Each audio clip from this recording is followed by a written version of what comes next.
Well, we hear a lot about the benefits of medical marijuana, but now one group is focused on a very specific demographic.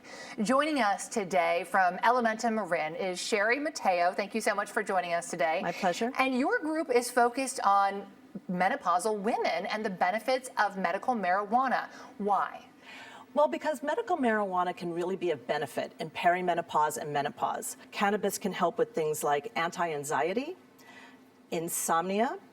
It has anti-inflammatory effects, so it can help with chronic pain or just even your basic aches and pains that some of us feel every morning. And it can also help get our endocannabinoid system back into balance. It has cannabinoids in it. Cannabinoids are chemicals that are found naturally in the plant. We have a system in our bodies called the endocannabinoid system. When we're in menopause or perimenopause, our hormones are all out of whack. The endocannabinoid system is thought to be able to helpfully bring us back into balance, even though our hormones are out of balance. So what do you say to women who say, listen, I'm a grandma. I don't want to walk around high all the time. So there are many different chemicals in the cannabis plant, and they have different effects. The most famous one is THC. That's the one that's psychotropic, and that's the one that gets you high. But there are other chemicals that are really beneficial to our health. One of them that's also really well known now is CBD, otherwise known as cannabidiol. So for women particularly who don't want to get high, they can choose a high CBD compound, which will not get them high at all.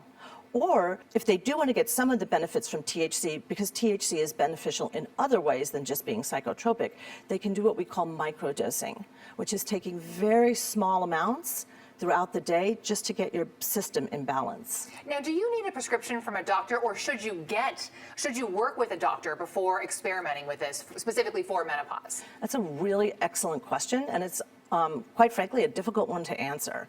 It would be great if doctors and nurses could give us more advice about the endocannabinoid system, but the truth of the matter is this was only discovered in the 1980s and so has not been taught in nursing or medical schools. Now, another concern for some, especially considering the air quality we're experiencing, is inhaling smoke.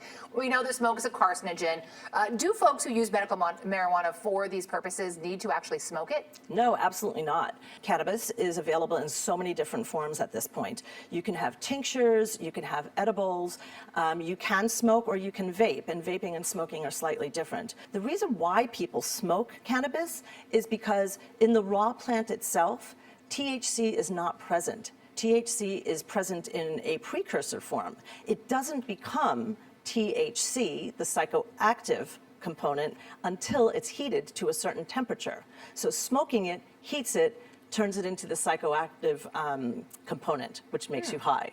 So depending upon how the marijuana is used, it can either get you high or not. And remember, there are over 100 cannabinoids in cannabis, and each one of them, we're just beginning to find the different effects that they can have. How interesting. Well, certainly a lot to learn, and you guys have a gathering coming up in the Bay Area. Yes, we have gatherings every month, and we have them throughout the Bay Area. We have one on November 28th, which is Wednesday night, at 7 o'clock at Neighborly. That one is actually in San Francisco. Okay. And then I have one in Marin on the same night at Yoga Works Larkspur Landing, and I'm going to be talking about yoga and meditation and cannabis.